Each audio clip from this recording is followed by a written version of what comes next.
Now the video for on rheology. I will post this video on two parts: rheology part 1, rheology part 2, because the YouTube does not allow to post long videos, or it takes long time. So there will be two parts, but I'll try to finish it 50 or 60 minutes. First, let's go over the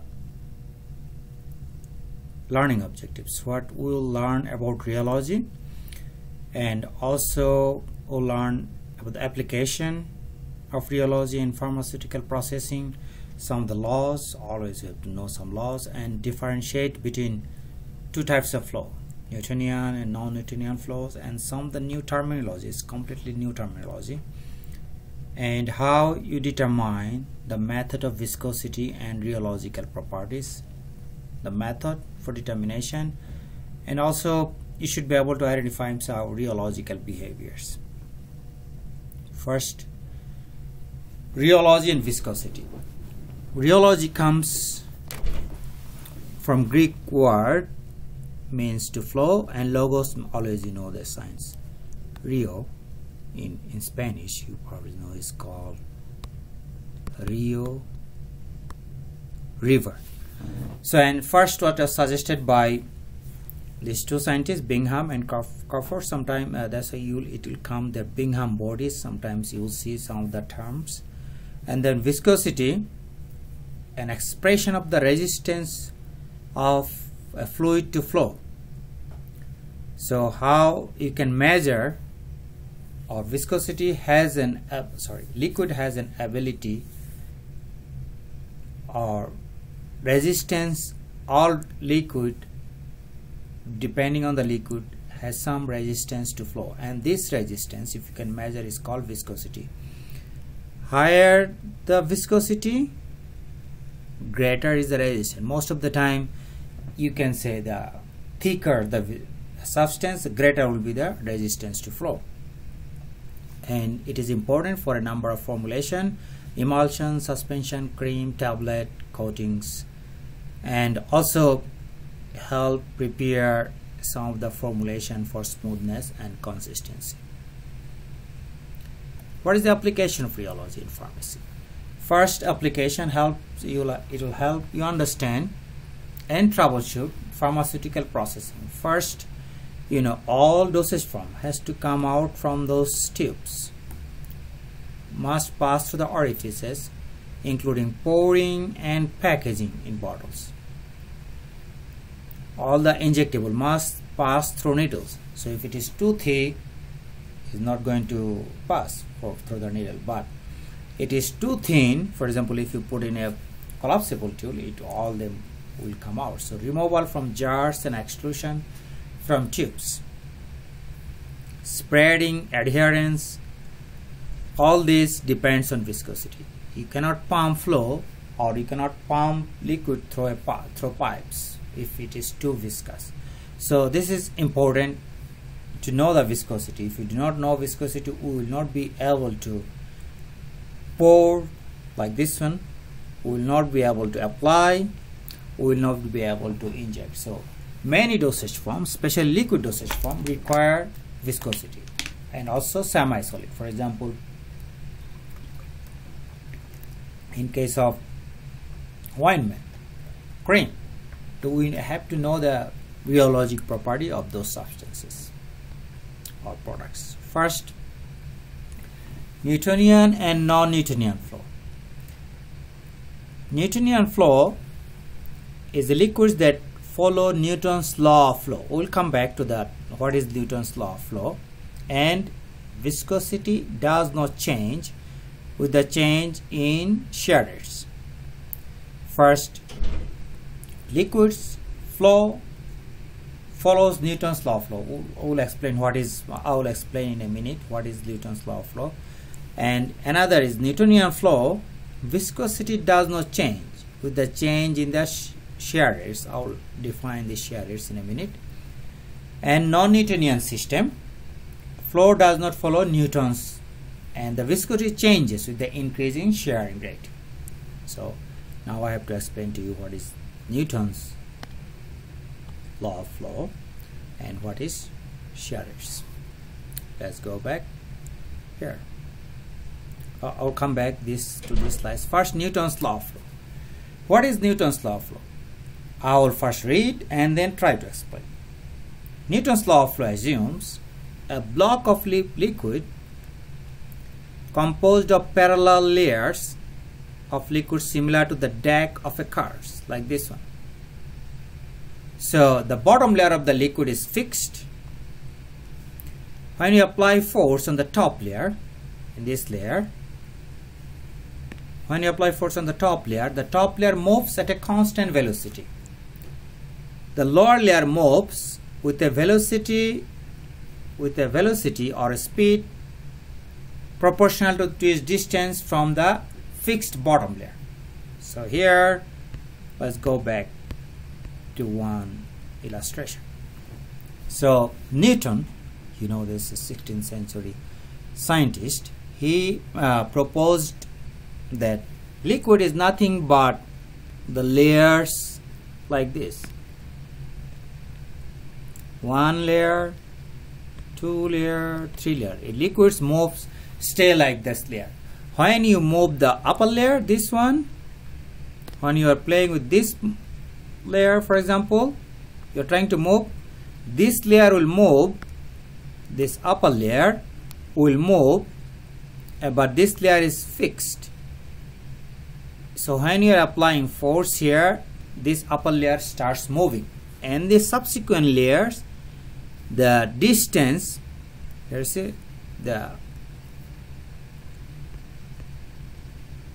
when you apply the force, the top layer moves at a constant velocity, but the lower layer moves with a velocity directly proportional to distance from the fixed bottom layer. So now you think about this situation. Here you have layers of liquid. You are moving this one, so it starts moving, and this layer is fixed.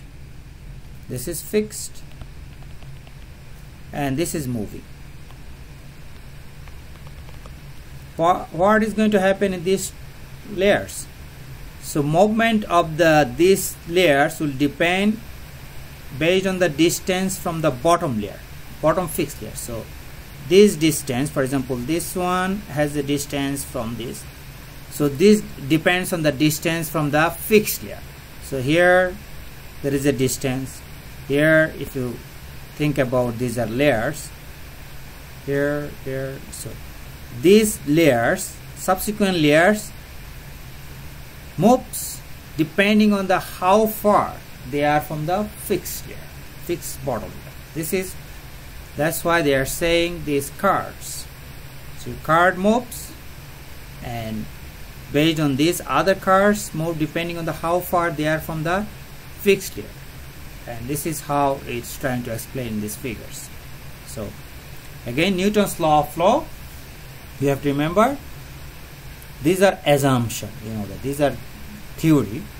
This law of flow, the block of liquid is composed of parallel layers of liquids similar to a deck of cards. Always you just imagine you have deck of cards or domino.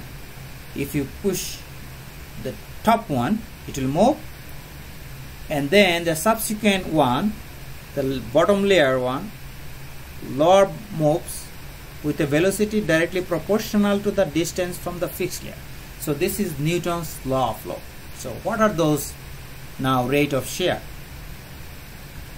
The difference between two planes of liquid separated by distance is called rate of shear or velocity gradient. So this is called dV by dr. Here you see the dV by dr. So how far, let's go back to here. So dV, the movement and the distance, this velocity, and then dr, distance. So this is called rate of shear. Rate of shear, it is a symbol of G. And shearing stress, the force you have to apply to the top layer to push the liquid to flow is called shearing stress. And shearing stress is the force you apply during shaking. To remember this thing, always you have to, let's think about tomato ketchup. In case of if you have tomato ketchup or some other things like that, so when you put in the refrigerator, they are usually kind of just stay in the gel form. So what do you do to remove or pour ketchup out of the bottle? We shake.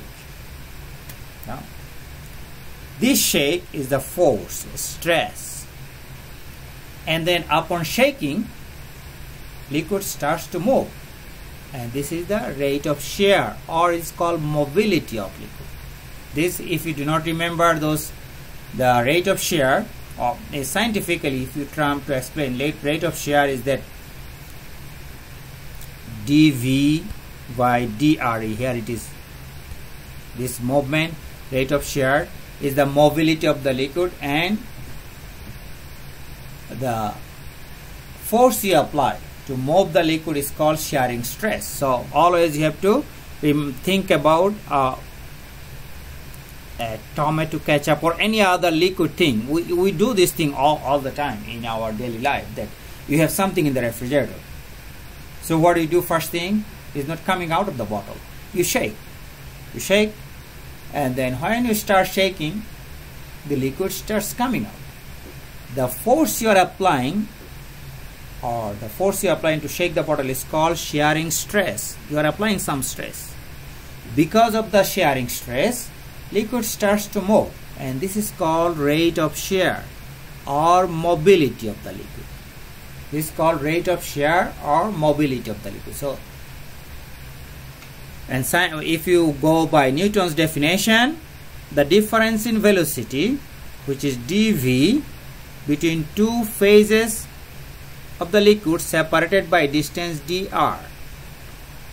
This velocity, you think about this, is you have a layer, here you have another layer. So there is a velocity dV, here there is a velocity here, and there is the difference in velocity and their distance is called rate of shear. And the force you apply, force you have to apply per unit area. Force per unit area is called shearing stress. So you always have to remember. If you forget everything, you just remember the example I have given you, the tomato ketchup or any other, or many other stuffs, jelly, some other stuffs, we always shake.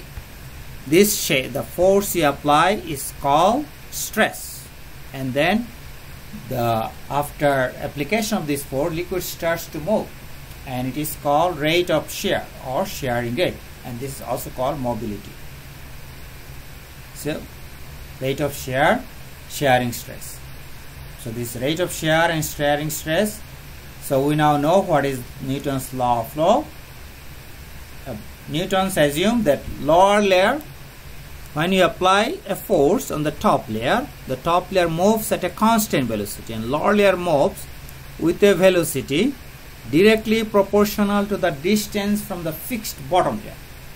Directly proportional to the distance from its fixed bottom layer. And this is one is shearing stress.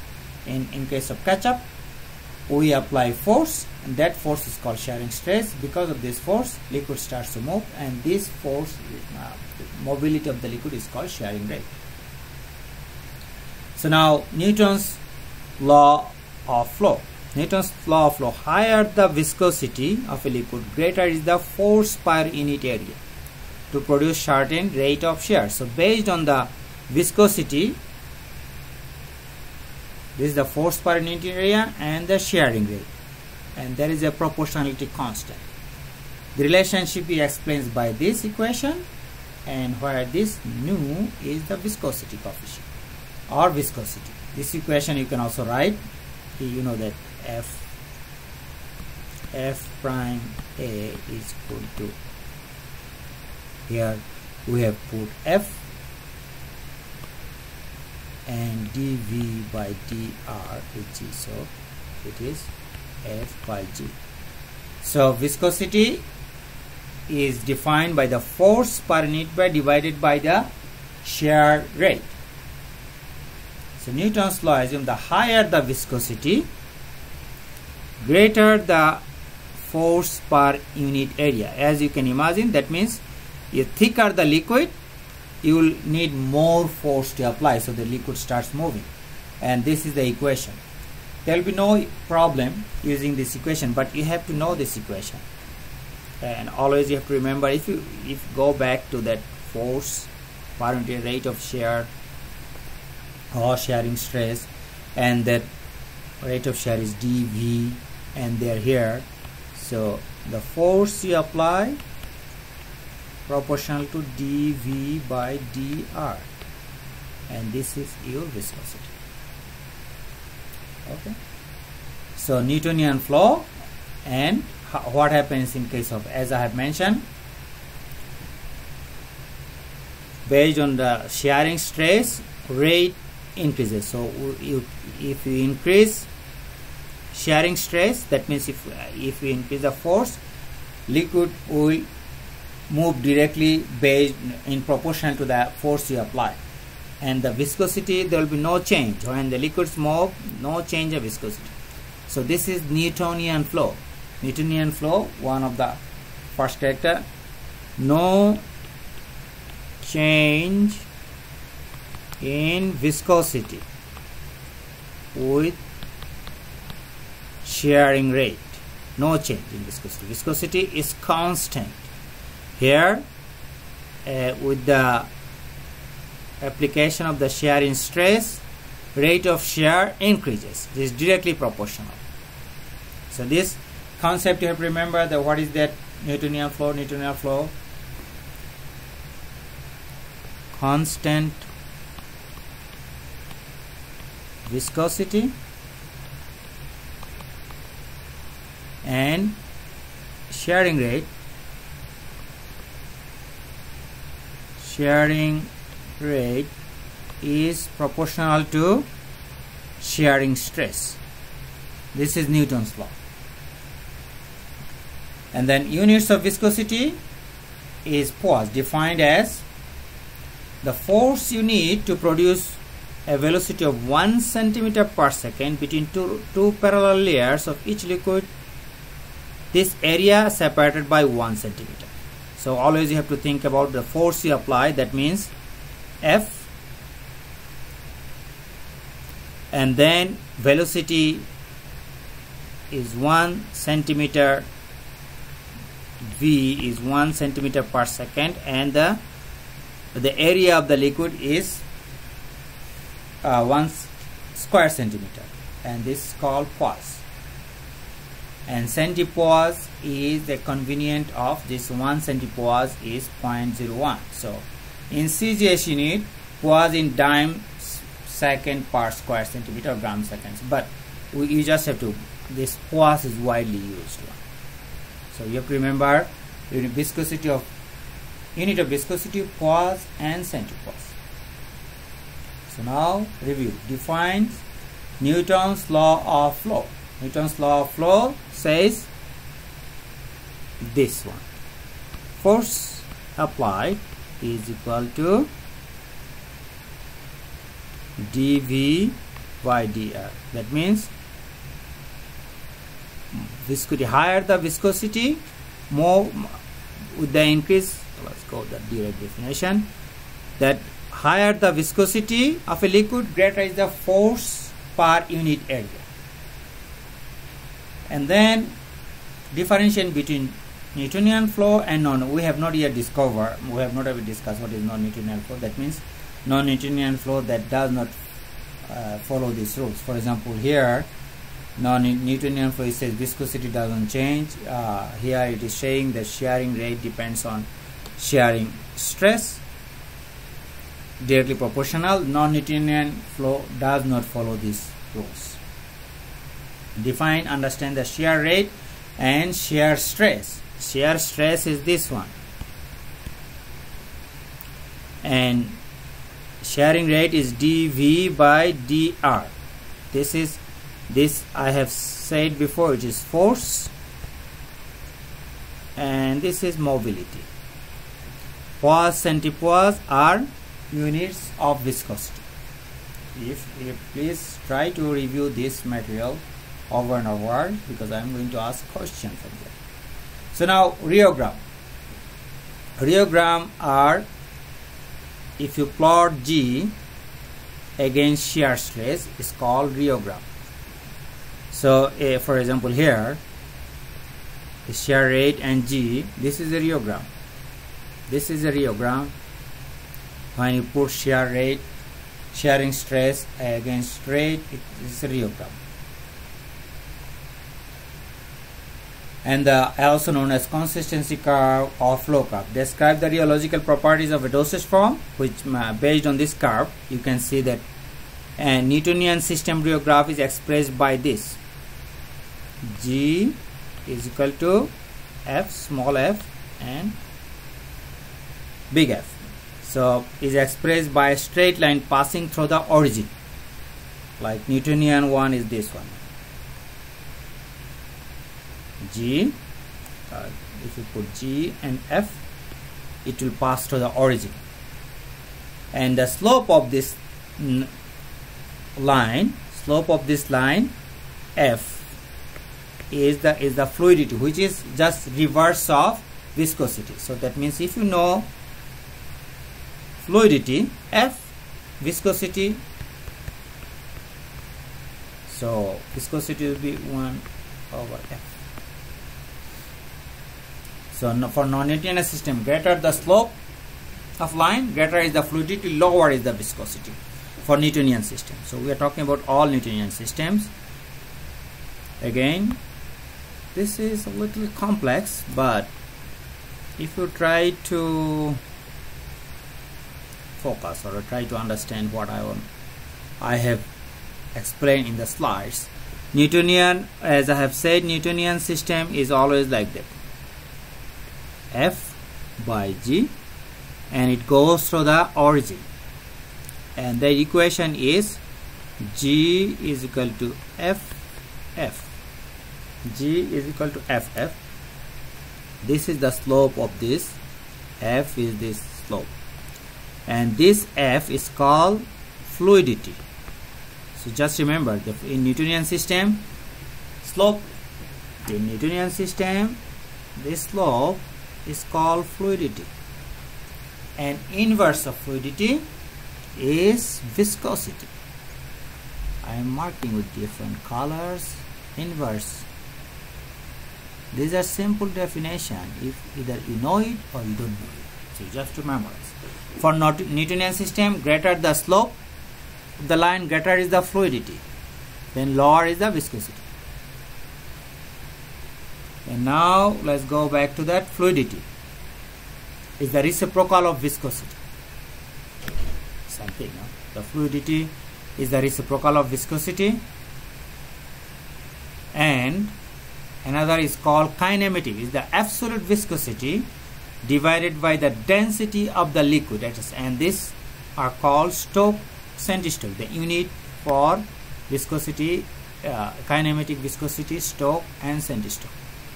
So you have to remember some of the definition. For example, viscosity we have learned. Viscosity unit is what? Pause. And inverse of fluidity is just inverse of viscosity, 1 over no. And then kinematic viscosity is nothing but you have the viscosity and then you divide by the density of the liquid. It will be called kinematic viscosity. And kinematic viscosity has different units. It's called Stokes or centistoke. It's not viscosity. Viscosity is pause and centipoise. Here is Stokes and centistoke. Again you remember kinematic viscosity, definition, fluidity, and this unit of Stokes and centistoke are units for kinematic viscosity. Now we'll go to the non-Newtonian system. Non-Newtonian system, as you can imagine, the non-Newtonian system does not follow Newton's law of flow. Vast majority of the liquid semi-solid do not follow this law. So this system is called non-Newtonian system, and there are three types of non-Newtonian system. One is called plastic, pseudoplastic, and dilated. Plastic, pseudoplastic, and dilated. Let's go back to what is plastic. Plastic flow is also called Bingham flow. Is known as, this substance is known as Bingham flow. This plastics, begins to flow only after a specific shearing stress called EL value has been applied. If you have looked into it, in Newtonian flow, what happens? You stress, rate, you apply, it starts flowing. But in case of plastic flow, it does not start flowing. What happens in this case? After certain stress you apply, then it starts flowing, and this point is called EL value has been achieved. Below the EL value, these substances act like elastic metal. It just, you stress apply, but it goes back to its original state. This substance act like elastic. First you have to remember what is an EL value. EL value is this one. Again, in Newtonian flow it goes like that, but in case of plastic flow it doesn't go like that. It just go like that. So this is called EL value. And before EL value, this substances does work like elastic material. Rheograms of plastic flow do not pass through the origin. It doesn't pass through the origin, because you see here it goes through the origin, but intersect and in this shearing stress axis at the EL value. And the slope of the rheogram is called mobility, similar to fluidity, and inverse principle is called plastic viscosity. Same thing. In case of here we call it mobility. In case of Newtonian flow we used to call fluidity, and inverse of this mobility we'll call plastic viscosity. And here the equation for this is this one. You do not have to memorize this equation, just try to understand. There will be no calculation except for graduate students. Graduate student, you will have to use this equation. I will give some data, so you have to find out the plastic viscosity. So F is the EL value. F is the EL value here, or the intercept on the shearing state. F and G are the same. So when you pass the EL value, further increase shearing will increase the shear degree. So always you have to remember this. It will go like that. So you have to pass this EL value, and then this F is this one, and then U would be in slope of this curve, and this is called mobility. And if you take inverse of this U, it will give you plastic viscosity. Here you see the plastic flow or Bingham flow. As you can see, the shearing stress, how it goes, no change, and then it starts increasing. And in case of viscosity in Newtonian system, you know that Newtonian system, with the shearing rate, viscosity stays like that. And plastic flow, viscosity goes down a little bit after certain viscosity, then it starts moving.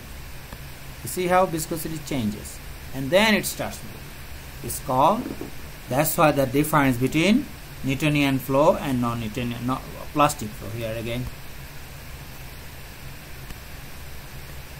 this is Newtonian flow, and this is, in case of viscosity, this is non-Newtonian or plastic flow, and this does not pass through the origin.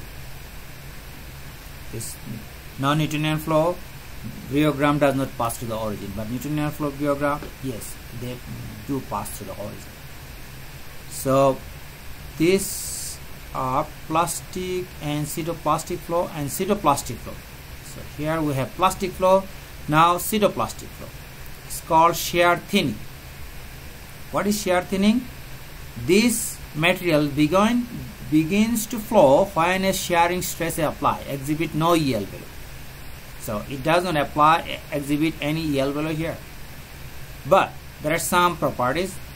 Rheogram although begins in origin, but viscosity decreases with the increase in shearing rate. See here, viscosity decreases with the increase in shearing rate. And in case of plastic, the figure was like that. The viscosity decreases and then stays constant. Here, viscosity continues to decrease. It's called shearing rate, pseudoplastic flow, as this viscosity. This system is called, you see this a new name, it's called shear thinning, because viscosity gets thinner with the increasing shearing rate. No part of this rheogram is linear. You cannot express viscosity, and so as you can see, this part, they are not linear, always moving. See, is moving. So we have learned so far three types of, okay, let me finish this. The equation for pseudoplastic flow is this one. And if you take log G, is G, you know that this is shearing rate and this is shearing stress, and this nu prime is the pseudoplastic flow, viscosity of the pseudoplastic flow.